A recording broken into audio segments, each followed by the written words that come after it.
C'est pas seulement rencontrer les autres, mais c'est aussi vous rencontrer vous-même. C'est assez merveilleux en fait de voir le pouvoir transformateur en fait des masterclass.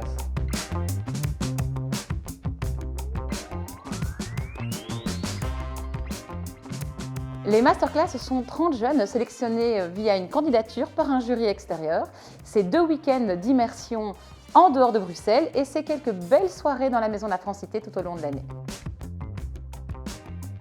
J'ai déposé ma candidature parce que je voulais, par l'échange et le partage, être confrontée à de nouvelles idées, de nouvelles manières de penser. Étant vraiment pas à l'aise avec la prise de parole, j'ai voulu évoluer, je me suis lancé et je suis vraiment content de l'avoir fait.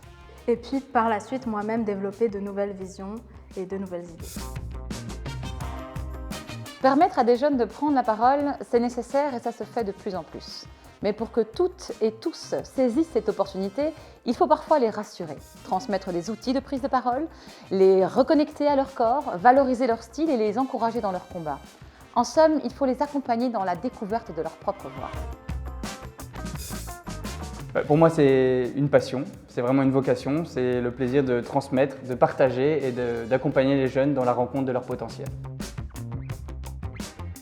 C'est une belle brochette de formateurs, hors normes, divers et je dirais complémentaires, suffisamment dingues et magiques pour donner de leur temps, pour partager leurs outils.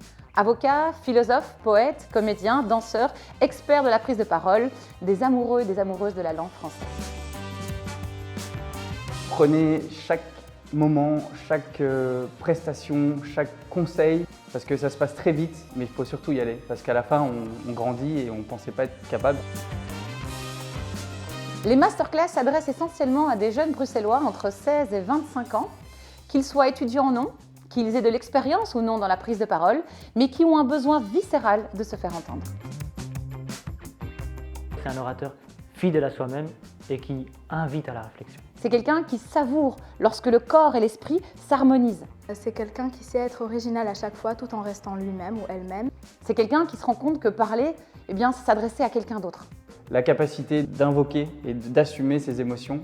C'est quelqu'un qui ressent ce frisson du vertige, juste avant le premier mot, avant la première note de son discours. Et puis c'est quelqu'un qui d'abord cherche à déployer ses idées avant de contrer simplement son adversaire ou ses arguments. C'est l'authenticité et surtout la capacité de rebondir.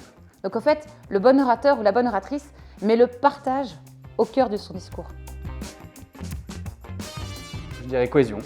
Diversité, Audace, Écouter, variation, Émotion, créativité écrire, panache. déclamer. bienveillance. et le plus important, combativité.